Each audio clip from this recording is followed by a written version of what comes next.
Resurrection by Robert Shea. This story appeared in Fantastic Universe, December of 1957.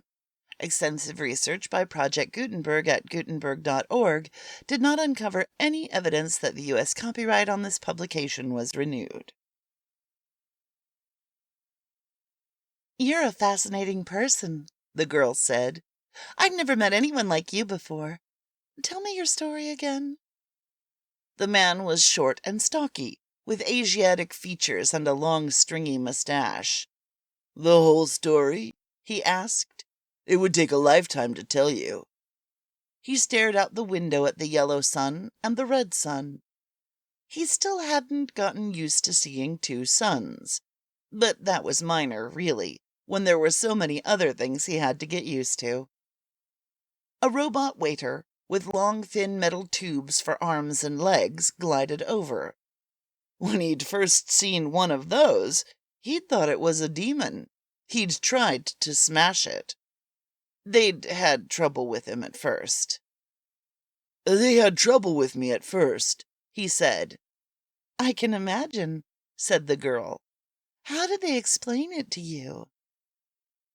"It was hard. They had to give me the whole history of medicine. It was years before I got over the notion that I was up in the everlasting blue sky, or under the earth or something." He grinned at the girl. She was the first person he'd met since they got him a job and gave him a home in a world uncountable light years from the one he'd been born on. "When did you begin to understand?" "They simply taught all of history to me, including the part about myself. Then I began to get the picture. Funny, I wound up teaching them a lot of history." "I bet you know a lot." "I do," the man with the Asiatic features said modestly. "Anyway, they finally got across to me that in the 22nd century, they had explained the calendar to me, too. I used a different one in my day.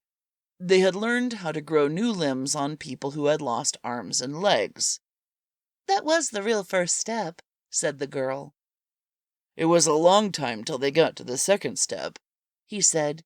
"They learned how to stimulate life and new growth in people who had already died." "The next part is the thing I don't understand," the girl said. "Well," said the man, "as I get it, they found that any piece of matter that has been part of an organism retains a physical memory of the entire structure of the organism of which it was part, and that they could reconstruct that structure from a part of a person, if that was all there was left of him. From there it was just a matter of pushing the process back through time. They had to teach me a whole new language to explain that one." "Isn't it wonderful that intergalactic travel gives us room to expand?" said the girl. "I mean, now that every human being that ever lived has been brought back to life and will live forever." "Same problem I had, me and my people," said the man. "We were cramped for space. This age has solved it a lot better than I did, but they had to give me a whole psychological overhauling before I understood that." "Tell me about your past life," said the girl, staring dreamily at him. "Well, 6,000 years ago, I was born in the Gobi Desert on Earth," said Genghis Khan, sipping his drink.